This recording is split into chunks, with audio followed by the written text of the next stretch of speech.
statewide nonprofit that was really formed in 2018, really staffed in about 2019 or the end of 2018, but really with the goal of creating permanently affordable homeownership opportunities for what I call our workforce, but as HUD defines it, low to moderate income households. So households at and below 80% of the area median income. So I'll talk a lot more about that, but here locally, I'm based here in Fort Collins. Our offices are based in the Denver area, but we're in about 12 municipalities here locally. I'm going to talk about the 100 homes that we are working on here in Fort Collins. And we are funded by a group of really local and regional foundations. So Bohemian Foundation, Gary Community Ventures, the Colorado Health Foundation, the Gates Family Foundation. So a lot of really well-known foundations helped start Elevation due to their combined passion and mission around making sure our community had attainable and permanently affordable homeownership.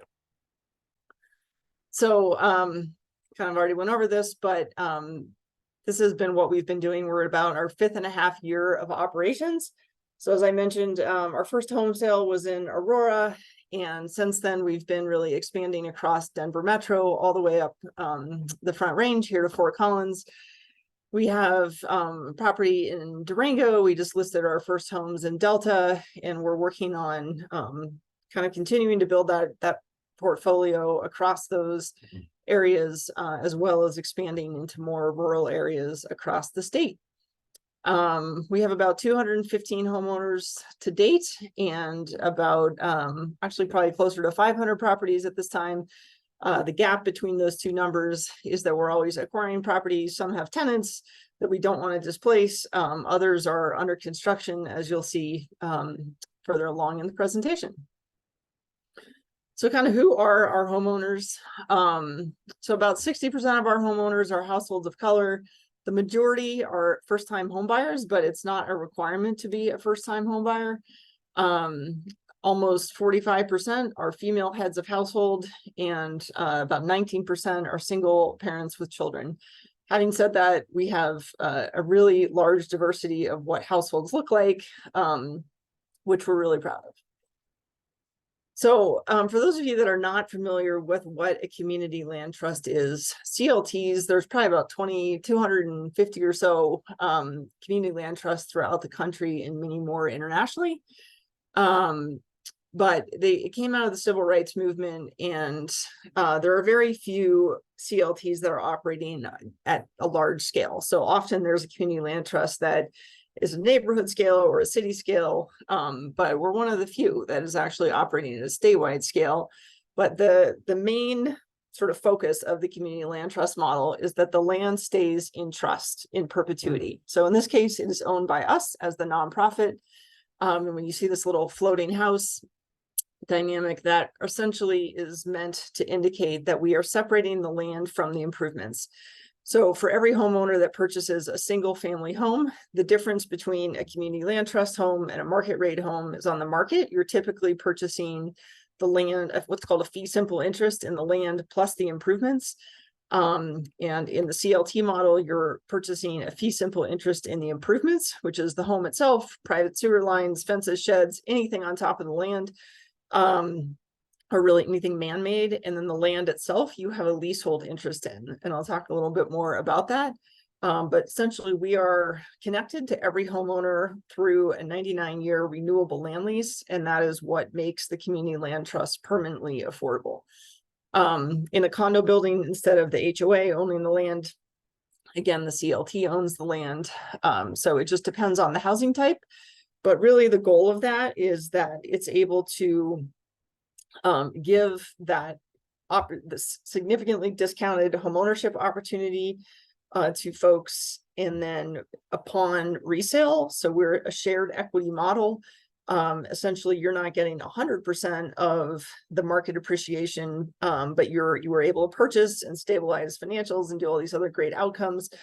And then upon resale, when you choose to resell, you're able to take 25% of any market appreciation, add that to the wealth that you've built by paying down your mortgage, the principal on your mortgage, And so nationally, like 60 to 70% of CLT households are able to take the wealth that they've built through CLT homeownership and move into market rate homeownership. But that's really kind of the basis of the shared equity model. So some of the program outcomes, certainly this model has created more opportunity for BIPOC households. Unfortunately, there's, a history of a lot of systemic policies that have locked certain populations out of homeownership for far too long. So the community land trust model and elevation, those are really goals that we are very passionate about creating more opportunity. Across our portfolio, we've really found that it helps to stabilize household financials. So all of our lending partners provide 30-year fixed rate mortgages.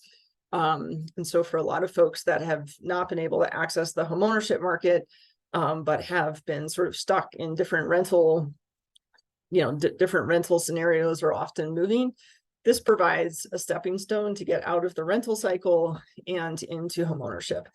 And we do an annual homeowner survey. We find that for a lot of people, they're actually paying less on a mortgage than they potentially were in rent, and or they're able to get out of a living situation that was maybe not optimal for their household, and they're able to take some of those additional funds and invest them in education or paying off debt or whatever it is for their individual scenario. We certainly love the fact that it creates wealth. So when we look at the differences between renting, community land trust, homeownership, and market rate homeownership, CLT homeownership is not for everybody, but instead of paying, your monthly housing expenses to a landlord, you are building wealth. And so it is, again, really a stepping stone to help folks access homeownership that otherwise would not be able to, and provides just choice along that spectrum. And then the last thing I want to mention is that it really does, we view the CLT model as really public infrastructure because we are a private-public partnership. So our private funds are those philanthropic funds that I mentioned from the foundations. Our public funds are everywhere we work, there has to be some sort of public match. So that varies by municipality. Denver has a cash affordable housing fund. Fort Collins has City Land Bank. And there are just other partnerships that, are coming together in unique ways. But the bottom line is that there are both private philanthropic as well as public funds that go into every home. And that's really how we view that as public infrastructure. Okay, so we have two main projects that we're actively working on here in Fort Collins. One of those is what we call scattered sites, which just means there are a bunch of, some of them are single family homes, attached duplexes, triplexes, homes. Most of them are really in and around the Old Town area. Some of them are a little closer to Horsetooth, but these were all Housing Catalyst, who is the local housing authority. These were public housing units for decades, and between the city's introduction and a partnership with Housing Catalyst, Elevation was able to purchase these units, and we've been doing that over the course of several months. And then we are slowly, not intentionally slowly, but we are bringing these homes online as homeownership after they've undergone extensive rehabs. So pretty much remodeling these homes, and they are beautiful. So we're really proud of these. I think we've got 3 homeowners so far. This is a home on Sycamore that sold in 2022. This home right on Whitcomb is currently pending and under sale. Under contract. And then we've got several more homes, some on West Street, some on Rams, and just literally about 40 more coming online over the course of the next couple of years. So that's one of the projects that we're really excited about here in Fort Collins. And again, those are in many cases walking or biking distance to Old Town or to CSU. Really great high opportunity locations.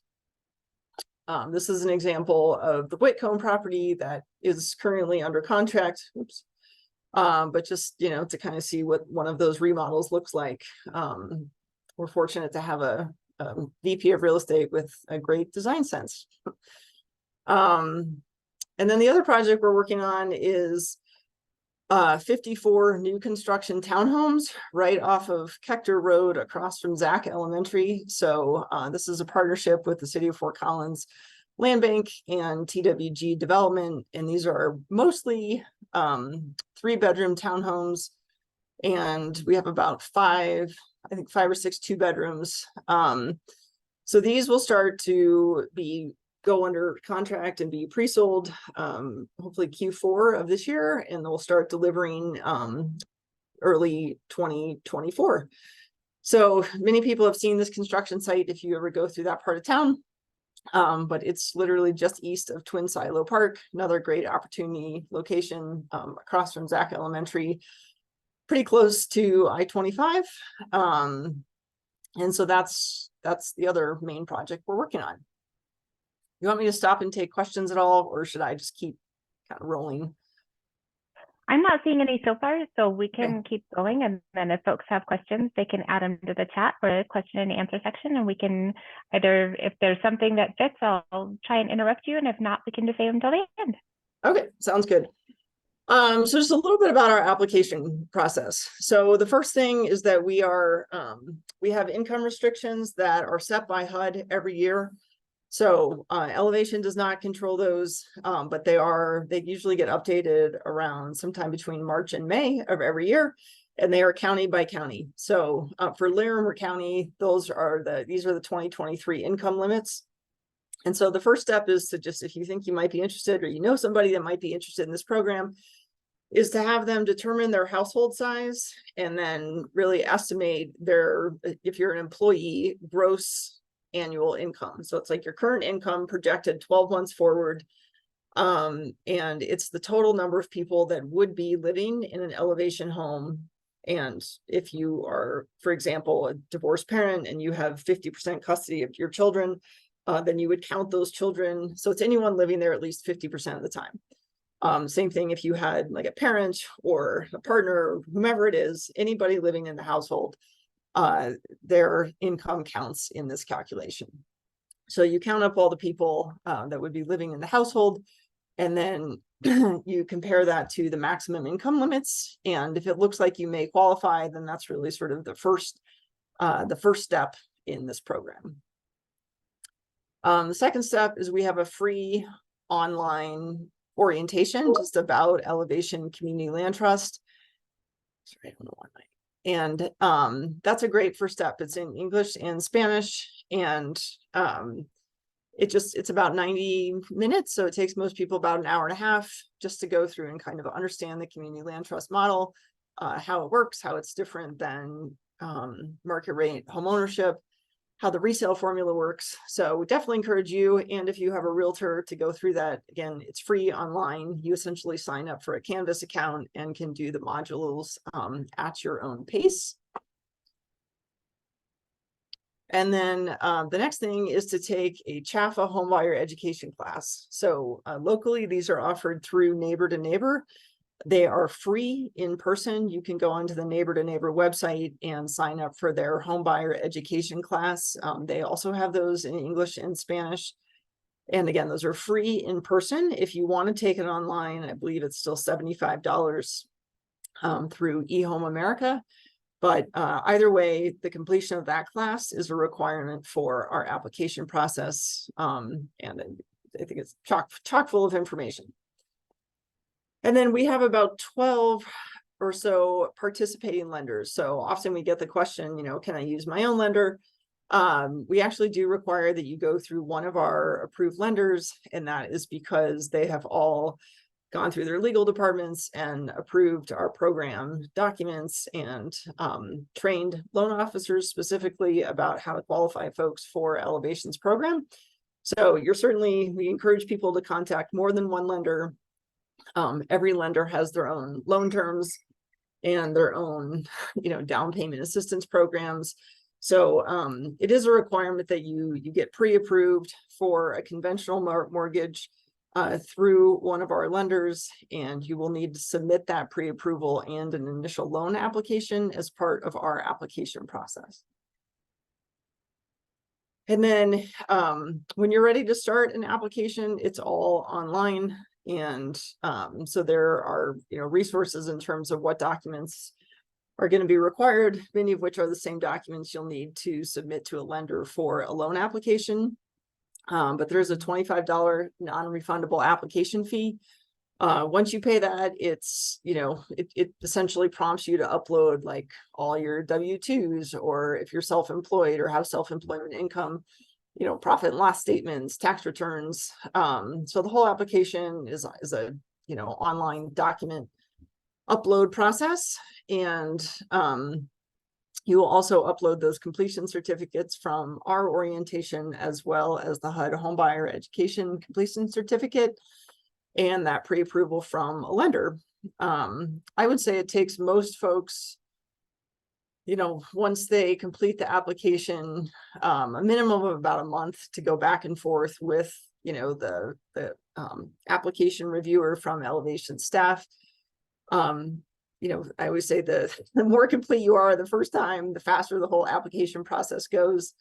But that's essentially the application process. And once you go through that, if you're fully qualified, then you're essentially on our approved list for up to 6 months. If you haven't gone under contract on one of our homes within the 5th month, our team will reach out to you to have you recertify, which is you don't have to pay the $25 again. It's really just to re-upload your pay stubs and your income and asset information, so that and that's a compliance requirement for us.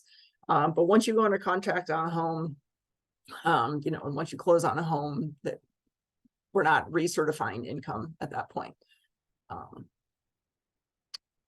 Okay, and then I'm happy after this, to navigate to our website, but on there you'll find a list of all of our participating lenders and our specific loan officers. This is not all of them. I just wanted to give you kind of a preview, and we try and help folks sort of understand where our primary locations. We do have several lenders that do ITIN loans, and several bilingual lenders. And then here locally in Fort Collins, we have loan officers at First Bank, Elevations Credit Union, and Cornerstone Lending. But you can contact any of the lenders. They all underwrite loans pretty much across the state. So there are 2 parallel processes. There is Elevation's application process, as well as contacting and working with a participating lender. So this is really their area of expertise, but I just wanted to mention it. Our program does require that you meet our front end and total debt to income ratio. So, if this is your first time working with a lender, one of those loan officers will certainly walk you through this. But essentially, we want to make sure that you have an affordable housing payment. And so when we talk about a front end ratio, that really means that we want to make sure your total housing payment doesn't exceed 33% of that household's gross monthly income. And you'll see a little caveat here, a difference of 33 to 35. So if your credit score is above 700, we allow you to go up to a 35% front end ratio. But that essentially means the principal, interest, taxes, insurance, and any HOA, as well as $100 a month land lease fee that is paid to Elevation, that total amount isn't more than 33% of your gross monthly income. So that's one of the metrics that the lenders will be looking for. And generally they work with our applicants to essentially say, you're qualified for a maximum housing payment. And the reason they do that is because we have some homes that have, no HOA. So for example, a number of those scattered site homes don't have an HOA. And so you actually have more money in terms of what your purchasing power versus, for example, like those Kechter townhomes will have an HOA. And so that HOA cost will be, part of what we have to consider for your total housing payment. And then the back end ratio is kind of everything wrapped into that front end ratio plus any additional debt. So that includes payments on car loans, student loans, credit cards, anything else that's not part of your housing payment. For student loans, generally our lenders are required to use 1% of your student loan balance, unless you have like a documentation of another payment plan.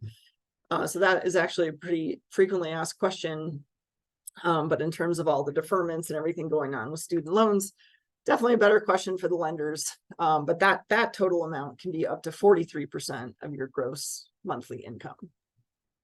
Lauren, we did have a question when you're talking about income and gross income and maximum income. Can you explain a little bit about what that means, whether that's pre-tax dollars, how folks can find that information?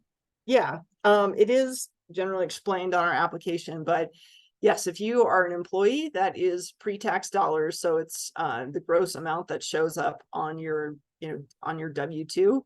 If you have self-employment income, we will ask you for like a profit and loss statement, and maybe Tiana knows the other. I'm blanking a little bit on the other document, but we'll essentially ask for documentation of with both your tax returns and your current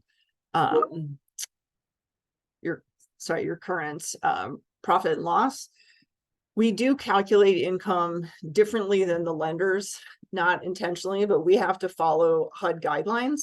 And so I do just like to make folks aware that, sometimes it's hard. Like if you're an employee at CSU, but on the side, you sell jewelry for Etsy, just as an example, we would count all of that income, whereas the lender may not, right? And there's all sorts of things that may depend on how long you've been doing it, or if it's commission income, or if it's, tip income.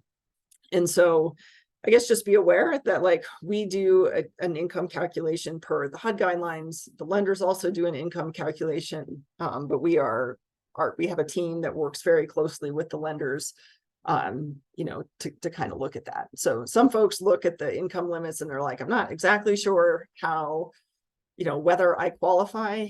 And the reality is that we can't tell you exactly whether or not you qualify until you go through the application process. That's why I know it's certainly a time investment, but we do try and make it pretty affordable for folks to apply. And it is a process, with a lot of guidelines around HUD. So I don't know if that answers that question, but happy to talk more about that. Just other considerations for lenders. So certainly I just want to actually start with interest rates. So a lot of what we're hearing right now is like, it's a terrible time to buy a house because interest rates are so high. So I want to talk about why CLTs are different in that regard. We price our homes to be affordable to households at 70% of the area median income. So households are eligible up to 80% of the AMI or area median income, but we price them to be affordable to 70%. So what that actually means is that we take into consideration the HOA payments, market, what our lenders are able to offer in terms of interest rates, insurance, tax estimates. We take all of that into consideration and have to make sure that that home is priced for a household that could afford that payment at 33% or less of their household income. So essentially what that means is when interest rates go up, the prices of our homes go down.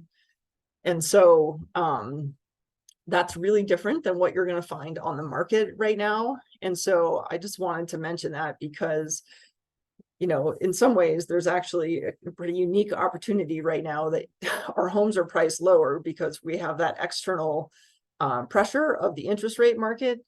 But if someone was in their house for 10 or 20 years, or whoever knows what the future may hold, there very well could be an opportunity for somebody to refinance in the future and actually have a more affordable payment. So that is one of the key differences in terms of how we are kind of operating in this market. But you should know, like credit scores, many of our lenders, primarily are selling their mortgages right to Fannie Mae, Freddie Mac. Those credit score requirements tend to be closer to like 640 or 680. We do have some lenders that are holding portfolio loans, and so they can be a little bit more flexible on the credit scores. down payment and loan closing costs. So we require a minimum of $1,000 down payment to go under contract on one of our homes. All of our lenders work with different down payment assistance programs. So that's something definitely just to, another reason to contact more than one lender, but just also to do a little bit of research on. And then we try and keep the closing costs lower, but generally I'd say those can run between $5,000 and $9,000 for a transaction. So down payment assistance can help pay for that. Some people are able to get, some sort of gift from family or friends that can also help pay for that. But just know that that is essentially a cost of buying a house. I've already mentioned that all of our lenders only do conventional financing, and the interest rates. We do require at the time of application, you have at least $3,000. So $1,000 for that earnest money at the time of going under contract, and then $2,000 essentially in reserves that are not going towards your housing payment. Inevitably, a furnace or a garbage disposal or something is probably going to need a repair or a replacement. So we want to make sure folks are set up for success and able to pay for those improvements on their home. I am happy to show you on our website where we also have asset limits. So those are pretty generous, and those numbers take into account, those numbers are after you're able to put up to 20% of the price of your elevation home as a down payment, and that amount is excluded from those asset limits. And then I'm pretty sure I already went through kind of the lender pre-qual process. Lauren, if someone were denied, does Elevations offer any type of tips or work with folks on how to get to a place where they might qualify the next time? And is there a time frame that they would need to then wait to apply again? Or if, let's say, it's, pay off this bill and they get that bill paid, could then they turn around and reapply again? Yeah, great question. I don't know. I'm Tiana Patterson, who's our Vice President of Social Impact and Wealth Equity, also joined us, and this is probably her area of expertise. But generally, I would say yes, we definitely do try and work with folks to, if they don't immediately qualify, to either connect them to resources that can help them qualify, or if somebody needs some credit score repair or something like that. I will say if they've applied and paid the $25 and then kind of need to go regroup and, work on paying off some debt or building some credit or something like that, when you're essentially reapplying, you will need to pay the $25 again, because it's essentially a new application. Same thing if somebody's household size changes, like they apply as a one-person household, and it doesn't work out, and then they find a partner or something, and then they want to apply as a two-person household. That's also considered a new application.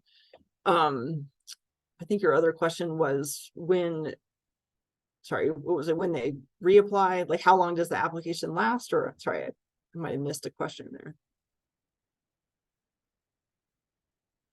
Was there one more question, Audra? Oh, I think you're muted. My headphones clicked off. Sorry about that. If there was a time frame that they had to wait to reapply. Oh, Tiana, do you remember? I think it's 6 months if something has changed. Like if you applied as a one-person household and or you applied and you were over income, and then something happened to your job, but now suddenly you have a new job with a new income that would make you qualify. I think you have to wait 6 months. Is that right? That's right. Mm-hmm. 6 months.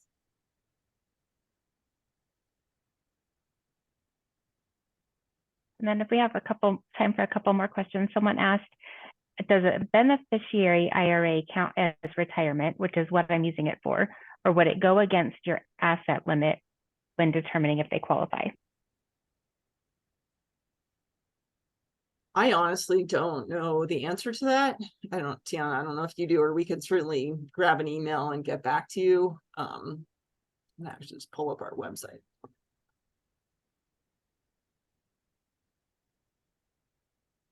I mean, but if you're using it for retirement, my team would take that into account.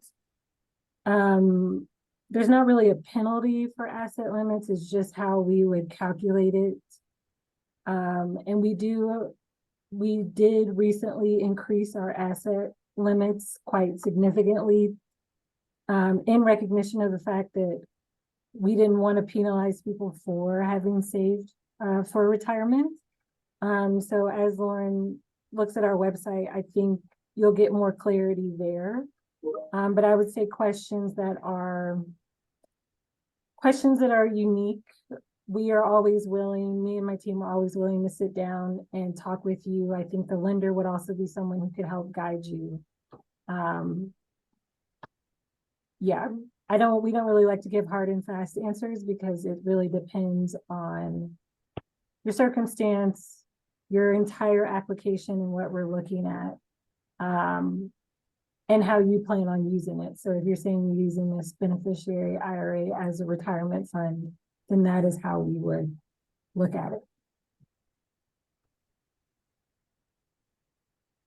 And that helps with the asset limit you just pulled up, because that was one of the next questions on here. Yeah. Is what those approximates are. Yeah, so these are the asset limits are, why does this keep going away?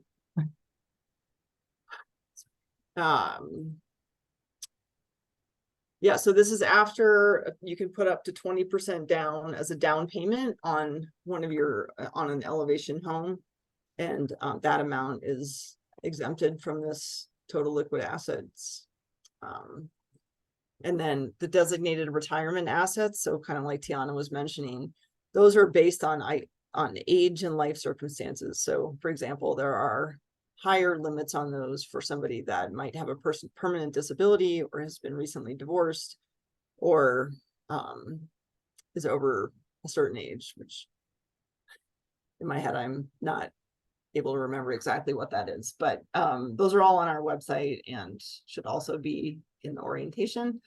And we can also just give you our general email, which I can put in the chat. It's just info@elevationclt.org.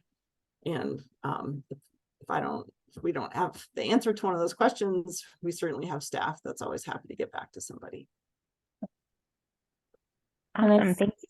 Oh, go ahead, sorry, Tiana. No, I was just, I think we're about to say the same things in terms of looking at the other questions in the chat. I'm seeing the question of, in terms of annual income, looking at pay stubs, bank account statements, how are things like child support, alimony taken into consideration, because those are not taxable. So they would not be on your W-2s, would it count as income in the initial qualification based on household size? We would take all sources of income into account. Yeah, so that's sorry, am I looking at the same chat? I hope so. Oh, the Q&A. Okay. I don't see that question. I think as I answer them, they've been marked off. Oh, that's okay. why you're not seeing it. Did you have something? So she's moving real quick, but we're tag teaming the questions. But did you have something you wanted to add?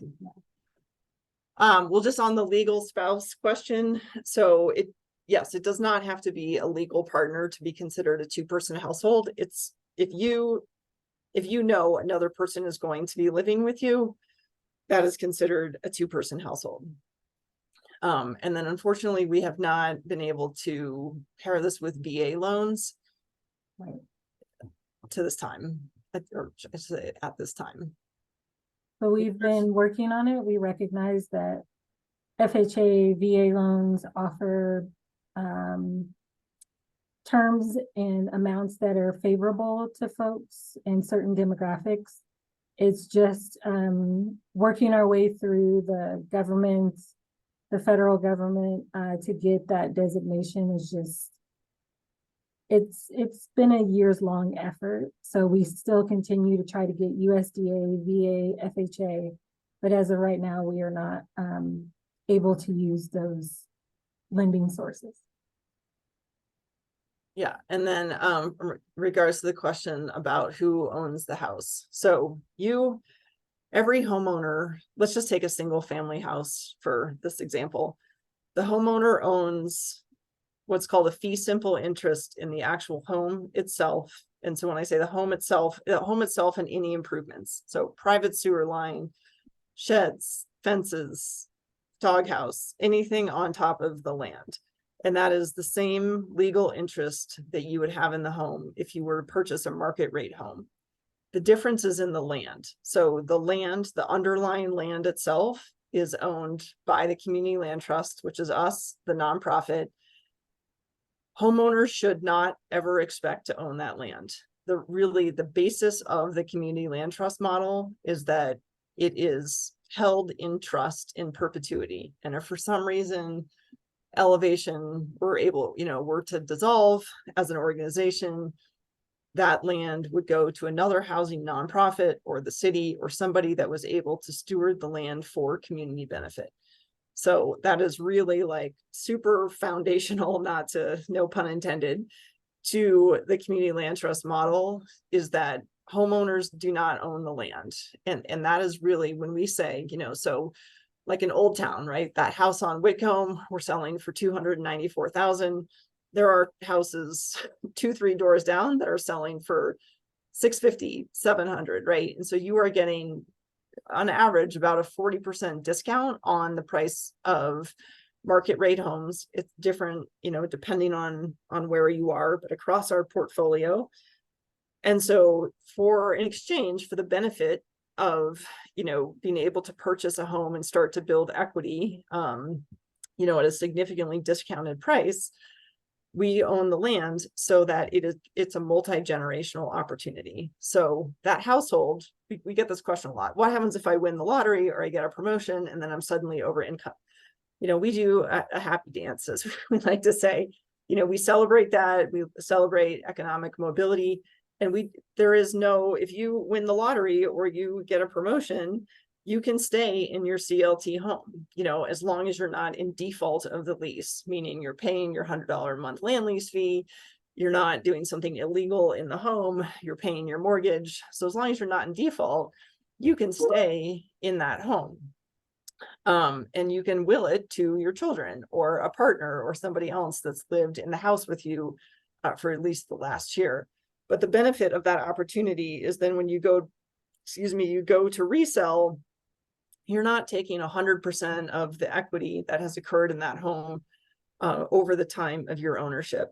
You are taking a portion of it and adding that, to the wealth that you've built by paying down the principal on your mortgage. The other 75% of that market appreciation is not coming in a check to elevation.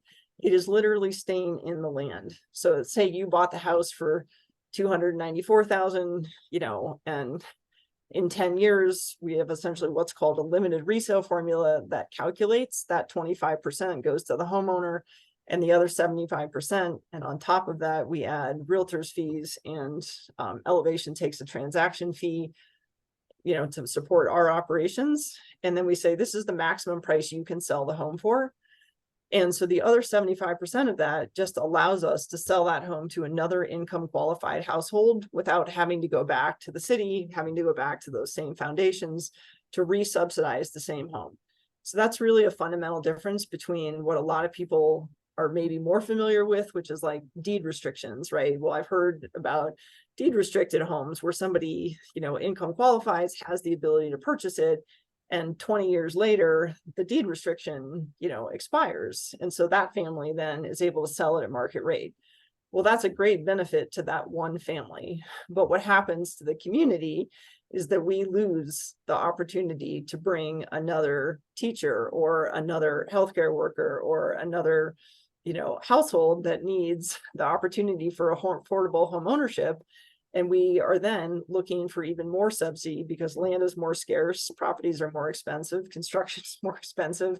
And so we're constantly chasing our tail as a community to try and build a lasting portfolio of affordable home ownership.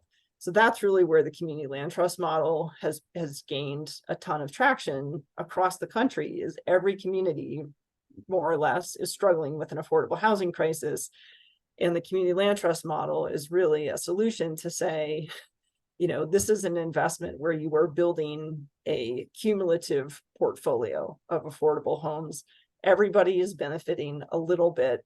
Nobody is getting, you know, the massive windfall with the increase in housing prices, but you're providing an option within the housing spectrum for people to get out of renting into homeownership, start to build wealth, and then have that shared equity. But it's also a long-term solution for a community. Yeah, that was a great answer. My only addition is things that are attached to the home are also your responsibility. So like sewer lines, water lines, all that kind of thing. So they technically run under the ground in a lot of places, but if they attach to your home, they're your responsibility as the homeowner.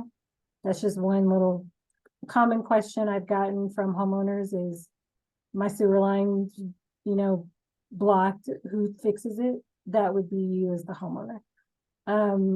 To the next question that I saw, I have a team who tries to get back to folks within 3 to 4 days. I think if you are having a hard time getting through, it would be better to, one, make sure you leave a voicemail, because we have a very small staff. We have a small team who fields lots of phone calls every day, or to go ahead and email us at info@elevationclt. I think you might get a quicker response from info than calling, because our phones are kind of inundated every day with questions. So it sounds like you have specific questions about the asset policy. If you could write those down and send them to Elevation, I think you'll get a quicker response. And if you'd like to copy me on your email out, I can put my email in the chat, because I don't want you to feel frustrated or confused. But if you copy my email, then I can make sure that someone on my team follows up with you. Yeah, and I will just say I can understand why the assets feels confusing, because it's a combination of a household limit and individual exemptions. So you don't have to know what your asset limit is necessarily like upfront. We're just trying to provide people guidelines. But I understand that it's, you know, it just like the application process itself, it is one of those things where, you know, unfortunately, we cannot guarantee if your assets are within the limits until you go through the full application process, but we can certainly try and answer questions upfront. This question hasn't come through the chat, but it's something that you and I talked about, Lauren, kind of at the beginning. So I think this might be a question folks have. So what if I'm looking and I'm like, well, there's not anything that I want to buy right now on your website, but I think I would be interested in your model, or maybe the townhomes that are coming up later. Do I wait until those come on the market to apply? Like you talked about timeline of how long things take. So what might work for someone in that scenario? Yeah, I mean, so just apply early is really the story. So this is what happened to us in Denver. Is every time we're in a new community, it certainly takes a little while for people to kind of understand what Elevation is, what the CLT model is, you know, establish some trust and brand awareness. And then once we start selling homes, we get a glut of applications and it takes longer to get through the process. But I didn't really talk about our qualification process. So once you qualify, your qualification is good for 6 months. And if after the 5th month, you haven't gone under contract on something that's, you know, currently available, we just reach out and ask you to recertify your financials. But once you are qualified, you essentially enter our wait list, which I think I actually have started calling kind of our qualification list. Because people hear wait list and they think, well, why would I bother? There's already X number of people right in the program, and I'm never going to get a house. And that is really not true for us. We have one quote wait list for the entire state. So it's really a qualification list. And once you are a member of that, every time we bring new homes into our portfolio, meaning that we list them with a realtor and then people start seeing them on the MLS and Redfin and Zillow, they first get sent to that list of qualified individuals, and we go through something called a notice of interest. So every home, there could be 2 homes in Denver and 3 in Fort Collins and 1 in Delta that are all part of the same notification of interest. We don't want to tell people where they have to live. So if you're a resident of Fort Collins, but you've really been trying to move to Denver or vice versa, you're allowed to do that. You know, you're allowed to be a resident of Denver and buy a home in Fort Collins. But essentially, it's not a lottery. So if we had 5 people on that list that were all interested in purchasing the same home, the first person to have completed their application gets the first opportunity to write a contract on the home. So Tiana's team will reach out. They will look at your loan qualification, see if they can work with you and your lender to get qualified for the price of the home. It's really different than market rate. There's no multiple offers. There's no price negotiation. There's no cash offers, right? So you're not negotiating with anybody else. It's just, it is our earnest attempt to get you and to qualify for your interested home. I will say this program is really set up to meet folks at their current household size, more or less, meaning it's pretty unlikely that a 1-person household is going to qualify for a 3-bedroom home, right? It's, the program is really set up so that in very rare cases, but like that it's set up for you, or maybe you plus, the small increase in your household size, but you would either generally be over income to be able to afford that, or you wouldn't be able to qualify for a mortgage. If you're a 1-person household trying to buy a 3-bedroom. These properties have to be owner occupied. They can't be rental or investment properties. So there are some restrictions, which I know this is a little bit off the topic of your question, but that's really how it works. So we're not, we're not a lottery system. I mean, if you get qualified on the program, you will have opportunities to purchase homes. I will say the caveat to that is there are instances if somebody has $20,000, $30,000 in income, they could qualify for our program, but they're not going to qualify for a loan that, aligns with what our homes are priced at. So it does depend on a lot of variables, including how much you have available for down payment. I would say generally our lenders right now are saying, if somebody is within roughly $10,000, like if a household is within roughly maybe $15,000 of what the limit is, there's probably a pretty good chance that they can get qualified for that household size right now. That is by no means a guarantee. We've certainly had people that, do not fit that mold, but we don't have minimum incomes. But that's why we try and align these 2 processes of getting qualified both with the lender and Elevation's program. But we also don't want to mislead people. Like if you're making $40,000 and you don't have savings for a down payment right now as a 1-person household, it's going to be really hard for you to qualify for one of our homes. That's just a reality right now. So.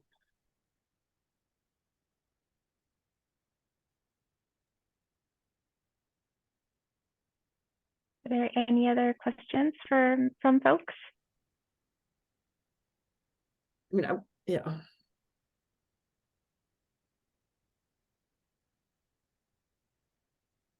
Well, I would, in this silence, I will reiterate that it is advantageous, just to put a finer point on what Lauren said, it is advantageous for you to be on the wait list instead of waiting until you see a home that you like and then starting the application process.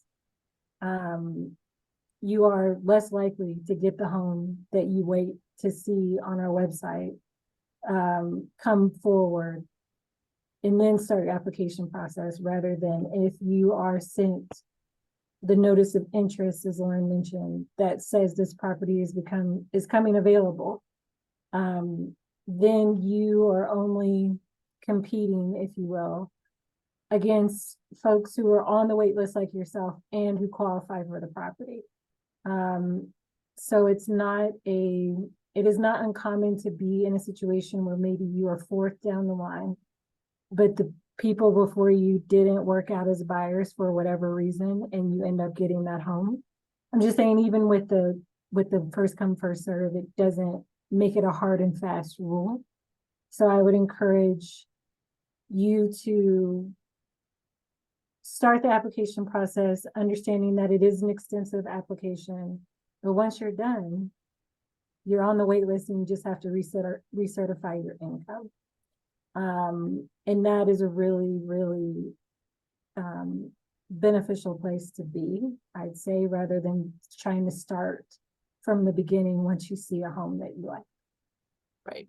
And it's pretty unlikely that if people see a home on Redfin, you know, where the people are like, well, why do you list with realtors? Well, because it's the number one reason. I mean, it's the number one way people find out about our program is because they see a house for $290 or $260 on, you know, in Old Town on Redfin, and that's unheard of.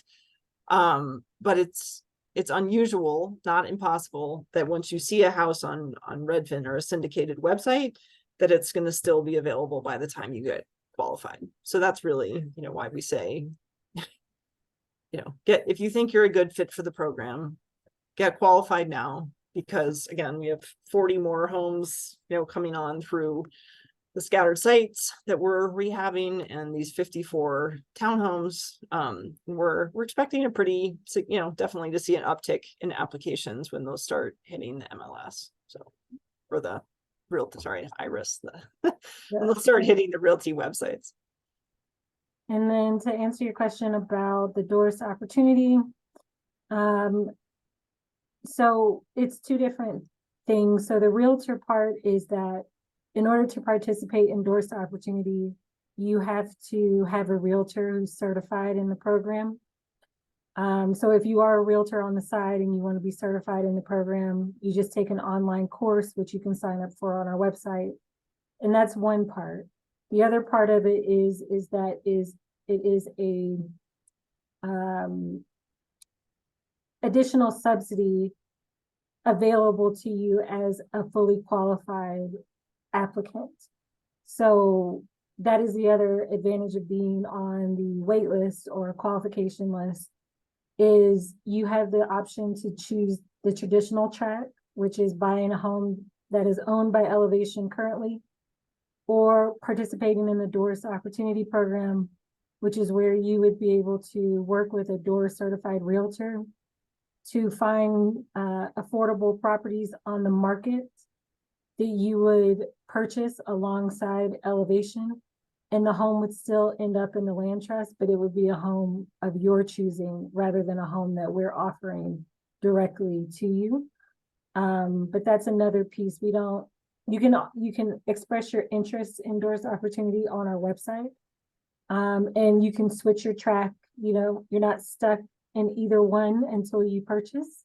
But that is another option and opportunity for folks. But again, you only get that opportunity once you're fully qualified with Elevation, and you have to be a part of the CLT program to purchase a home from Elevation.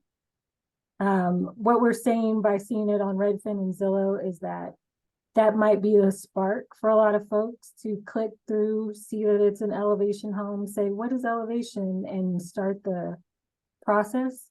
But either way, you cannot just come off the street and buy the home. You have to be qualified with Elevation beforehand. That is the requirement regardless of the situation. So that's why we're saying, instead of competing against someone who, instead of waiting for a home that you see on Redfin and then going, oh, now I want to purchase it, you're then competing against folks who are already fully qualified and on our wait list.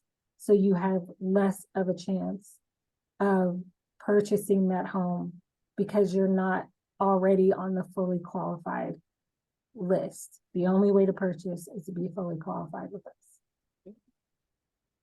It's not like the lottery, but it's like, you know, you have to you can't win if you don't play. It's a little like you can't buy a house if you're not on the list. Right.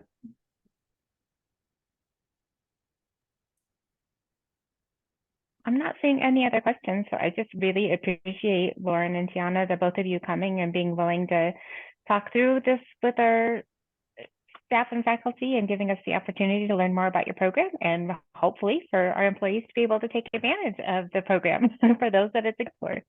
And for those that have asked, this has been recorded and I will post it on the main employee website main page. Thank All you so right. much. Thank you. Yeah, please feel free to reach out if there's any like additional resources we can provide or anything else we can provide for folks. Oh, and I will answer that last question that I saw. We don't run your mortgage application again when we say we need you to recertify. That is Elevation asking you directly to confirm to us that you still make the income that qualifies for our program. So that would be you submitting whatever updated W-2s or 1099s or whatever that you have in your possession so we can confirm that your income still meets the program qualifications. It is separate from a mortgage pre-approval. So it does not impact your credit. Right. And I'll also add to that, we don't pull, Elevation doesn't pull credit, your lenders do. Right. But that is a good question when you contact lenders, is to ask them, like, how often do they pull credit? Right. You know, if you haven't gone under contract within 4 months or 5 months, and do they pull like soft credit or hard credit? Because one of them has more of the soft credit, in my understanding, doesn't have as much, like, does not have the same impact on your credit score. But that's a great question to also ask a participating lender. Wonderful. Thank you again so much for being willing and coming in and talking to us. And if y'all have questions, you know how to touch base with them. You've got their email. Thank you so much. Thank you. Bye.